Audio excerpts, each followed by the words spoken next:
Отставкага кеткен Абылгазиевдин эмне менен алек боло турганы белгилүү болду. Экс-премьер-министр Мухамбеткалый Абылгазиев азырынча иштөөнү пландаган жок. Ал өзүнүн саламаттыгына жана үй бүлөсүнө убакыт бөлөт. Бул тууралуу өкмөттүн маалыматтык камсыздоо бөлүмүнүн башчысы Чыңгыз Эсенгулов жергиликтүү басылмага билдирген.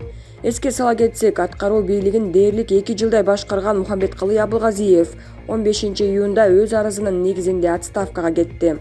Премьер-министр кызматына 17-июнда өкмөт башчы болуп Кубатбек Боронов бекитилди. Булак Назарньюз чекиткейжи. Канат Хасанов жогорку кеңешке шайлоого даярдык көрүүгө киришем. Канат Хасанов Чоң Казат кыймылынын катарынан чыкканы тууралуу айтылып жаткан маалымат боюнча өзүнүн Фейсбуктагы баракчасы аркылуу түшүндүрмө берди. Мен ден соолугума байланыштуу убактылуу Чоң Казат кыймылынын лидерлигинен кетип, башкарууну бекке тапшырдым. Бирок мен бирикмеден кеткен жокмун. Мурдагыдай эле партиянын курамындамын жана ден соолугумду чыңдагандан кийин партиянын түзүлүшүнө жана жогорку кеңешке шайлоого даярдык көрүүгө киришем, деп жазган. Эске сала кетсек, буга чейин Фейсбукта Хасанов Чоң Казатта мындан ары жок экени тууралуу комментарий жазган. Булак медиа центр. Сооронбай Жээнбеков пара алып жатканда кармалган судья боюнча жарлыкка кол койду. Кыргыз Республикасынын президенти Сооронбай Жээнбеков кол койгон жарлыкка ылайык Кыргыз Республикасынын судьялар кеңешине караштуу тартип комиссиясынын берген сунушунун негизинде Бишкек шаарынын 1-Май райондук сотунун судьясы Орозбакова Максат Асанкуловна кызмат ордунан убактылуу четтетилди. Бул тууралуу президенттин маалымат кызматы билдирди. Мамлекет башчысына Кыргыз Республикасынын судьялар кеңешине караштуу тартип комиссиясынын жергиликтүү сотунун судьясы Максат Орозбакованы кызмат ордунан убактылуу четтетүү жана жазык жоопкерчилигине тартуу макулдук берүү тууралуу сунуштамасы келип түшкөн. Буга Кыргыз Республикасынын башкы прокурору Өткүрбек Жемшитовдун кылмыштардын жана жоруктардын бирдиктүү рейистеринде опузалап пара алуу фактысы катталганы тууралуу көрсөтүлгөн сунуштамасы негиз болгон. Булак Назарньюз чекиткейжи. Акын Олжобой Шакир коронавирустун жайылышына Мадумаровдун салымы чоң экендигин ой ордо берүүсүндө айтты. Азыр маалыматтык согуш жүрүп жатат, жалган, фейк маалыматтар көп. Өлкө бул оору менен күрөшүп жатса, бүтүн Кыргызстан партиясынын жетекчиси Мадумаров бир жолу эле эмес, 2 жолу бийлик саясат жасап жатат деп айтты. Бийликти жаман көрсөтүп, элдин коопсуздугун ойлобой сүйлөгөнү туура эмес. Карапайым эл коомчулуктун оозуна алынып калган адамдардын оозунан карап турат. Мадумаров ошентип айтып олтурса, эл белгилүү адамдардын сөзүнө ишенет экен. Коомчулуктун кенебей жатканы ушунда болуп жатат, деди ал. Булак Коом Чекит пресс. Чоң Казат Камчыбек Ташиевге биригүү сунушун киргизди. Чоң Казат саясий кыймылынын мүчөсү, Ата журт партиясынын тең төрагасы Камчыбек Ташиев менен биригүү боюнча сүйлөшүүлөрдү баштады. Бул тууралуу кыймылдын лидери Максат Мамытканов билдирди. Анын айтымында биринчи жолугушуу буга чейин болуп өткөн. Камчыбек Ташиев өзүнүн принциптерин токтоосуз айтты. Биз болсо өз кезегинде өзүбүздүн маалымдадык. Көпчүлүк маселелер боюнча биздин ой-пикирлерибиз макулдашылды. Сүйлөшүүлөрдүн жыйынтыктары жөнүндө айтууга эрте, анткени жолугушуулар улантылат. Камчыбек Кыдыршаевич: жигиттер, бул саясат, туура түшүнгүлө. Көп маселелерди партиялаштар менен кеңешишибиз керек. Кандай болбосун, биз жолугушуубузду тастыктайбыз жана андан ары сүйлөшүүлөрдү улантабыз, деп билдирди Мамытканов. Кийинки жолугушуу качан болору тууралуу Чоң Казат партиясынын лидери айткан жок, анткени бул маселе боюнча чечим кабыл алына элек. Эске салсак, экс-депутаттар Камчыбек Ташиев жана Акматбек Келдибеков биргелешип Ата журт саясий партиясынын тең төрагалары. Булак Назарньюз чекиткейжи. Баатырлыкты талашкан 2 министрлик. 2020 жылдын 14-июнунда Бишкек шаарынын Медеров менен 7-апрель көчөлөрүнүн кесилишинде жол жээгиндеги куураган чөптөр алоолонуп күйүп кеткен. Мындан улам ИИБнын маалымат катчысы Октябрь районунун милиция бөлүмүнүн кайгылуу кызматкерлери өчүргөн деп билдирүү тараткан. ИИМдин маалыматында ошол замат ыкчам аракеттерди көрүп, өрт өчүрүүчү кызматы келгенче МККБнын мобилдик тобу 2ге бөлүнүп, бири ошол жердеги коомдук тартипти сактоо максатында өрт жүргөн чарчыны курчоого алып турушса, экинчи топ күйүп жаткан өрттү өчүрүштү деп билдиришкен. Эми биздин таң калганыбыз, ИИБнын өрт өчүрүүчү жабдыктары бар бекен? Макул, милиция кызматкерлери өрттү өчүрүүгө жардамдашты деп айтышса жарашмак эле. Бир аз убакыт өткөндөн кийин Өзгөчө кырдаалдар министрлигинин маалымат катчысы Эльмира Шерипова факт чекиткейжиге кайрылып, өрттөгү ИИМдин кызматкерлери эмес, УКМКнын өрт өчүрүүчүлөрү өчүргөн деп билдирди. Талаадан чыккан өрттү биздин өрт өчүрүүчүлөр өчүрдү.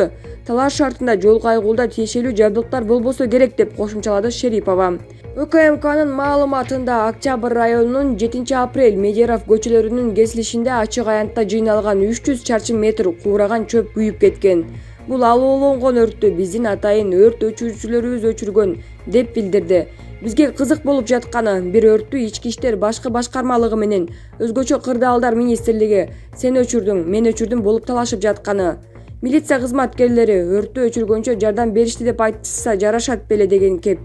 Эми Өзгөчө кырдаалдар министрлиги өрттү өчүрүп калды деп айтышса, баарыбыз эле ишенебиз да. Себеби алардын атайын өрт өчүрүүчү түздөн-түз милдеттери жана өрт чыкса Өзгөчө кырдаалдар министрлигинин кызматкерлери чакырылат эмеспи? Эки министрликтин кызматкерлери чөптүн өрттөгөнүн өчүрүп, баатырлыкты талашып жатканында. Булак факт чекиткейжи. Албек Ибраимов Кудай фраер эмес, ал баарын көрүп турат. 17-июнда Бишкек шаардык соту Борбор калаанын экс-мэрлеринин иши боюнча айыпталуучулардын адвокаттарынын апелляциялык арызын кароону улантты. Отурумда сот Адис Момуналиев төрагалык кылып жатат. Жарыш сөздө экс-мэр Албек Ибраимов сүйлөдү. Ибраимов бул соттук териштирүү ага АКШдагы 85 жаштагы режиссердун сексуалдык ыдык көрсөткөндүгү үчүн 30 жылга эркинен ажыратылган кылмыш ишин эске салганын билдирди. 85 жаштагы белгилүү режиссер мурун кимдир бирөөгө ыдык көрсөткөндүгү үчүн мето феминисттик кыймылынын кысымы менен 30 жылга кесилген. 85 жаштагы адам качан ыдык көрсөткөнүн деле эстей албайт. Бирок ошол кездеги белгилүү актрисалар кандайдыр жол менен режиссердун алдындагы көрүнгүсү келишкен. Бүгүн бул жерде дал ушундай болуп жатат, деди Ибраимов. Албек Ибраимовдун айтымында анын сот жараяны өлкөдөгү коррупцияга каршы жүргүзүлүп жаткан кампания менен дал келген жана анда белгилүү инсандарды көрсөтүү керек болгон. Адамды өлтүрүү үчүн анын атын өлтүрүш керек деп буга чейин айтып келгем. Анда ал эч кандай мааниге ээ болбой калат. Аны басмырлап түрмөгө камап койсо болот. Бирок ал жакта дагы адамдар бар. 2 жыл УКМКнын тергөө изоляторунда отуруп, Кудай фраер эмес, ал баарын көрүп турат деген сөздү билдим. Мунун баары өтөт. Мен бир гана чыдап күтүп отурушум керек, деп билдирди Ибраимов. Эсиңиздерге сала кетсек, Кубанычбек Кулматов Бишкектеги Калыс Ордо конушундагы мектепти курууга бөлүнгөн $2 миллион максатсыз пайдаланып, жемкорлукка барган деп айыпталып камакка алынган. Ал эми Албек Ибраимов Ысык көлдөгү күнөстүү жээк пансионатын сатууда мамлекетке $152 миллион зыян келтирген. Дастан ишканасын жетектеп турганда $270 миң өлчөмүндөгү мыйзамсыз сый акы алган жана Бишкектин түштүгүндөгү 5 гектар жерди мыйзамсыз бөлүп берүүгө тиешеси бар деген айып менен камалган. Бирок экөө тең мындай айыпты четке кагып, күнөөлүү эместигин айтып келген. Былтыр 23 декабрда Ленин райондук сотунда экс-мэрлерге байланыштуу сот отуруму уланып, Албек Ибраимов 15 жылга кесилип, Кубанычбек Кулматов $5 миллион айып пул салуу менен сот залынан бошотулуп эркиндикке чыккан. Булак Кыргыз Today. Индия менен Кытайдын кагылышуусунан көп сандаган аскер каза тапты. Ани агенттигинин маалыматына караганда, Ладахтагы Галван коктусунда чыңалуу басаңдатылууга аракет кылынып жатканда Индия жана Кытай күчтөрүнүн ортосундагы катуу кагылышуу болгону жана каза тапкандар бар экени маалымдалды. Индиянын түндүк чыгышындагы Ладах аймагында Кытай менен Индиянын аскер кызматкерлеринин ортосунда куралдуу кагылышуу болуп, Индиянын 20 аскери набыт болду. Ани агенттигинин маалыматына караганда, Ладахтагы Галван коктусунда чыңалуу басаңдатылууга аракет кылынып жатканда Индия жана Кытай күчтөрүнүн ортосунда катуу кагылышуу болгону жана каза тапкандар бар экени маалымдалды. Индия өкмөт булактарынан алынган маалыматта 20 индус аскери каза болду. Бул акыркы 45 жылда эки өлкөнүн ортосунда болгон эң катуу кагылышуу экендиги билдирилди. Ошондой эле Ани агенттигинин кабарына караганда, Кытай тараптан 43төн көп аскер набыт болгону же жаракат алганы айтылып чыкты. Индиянын Кытай чек арасындагы Ладах аймагынын талашуудан келип чыккан чыңалуу 2017 жылы күчөгөн. Кытай менен Индиянын чек арасындагы 3500 чакырымдык аралыктын көп жери талаштуу дурууда. Пекин бийлиги Түштүк Тибет деп атаган Индиянын Аруначал Прадеш провинциясындагы 90 000 чарчы чакырымдык аянтты талашып жатканда, Дели бийлиги Аксай Кытай платолорун камтыган 38 000 чарчы чакырымдык аянттын Кытай тарабынан басылып алынганын жактоодо.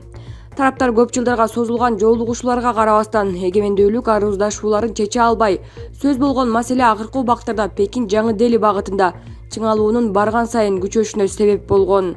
Булак Уа Чекит KG.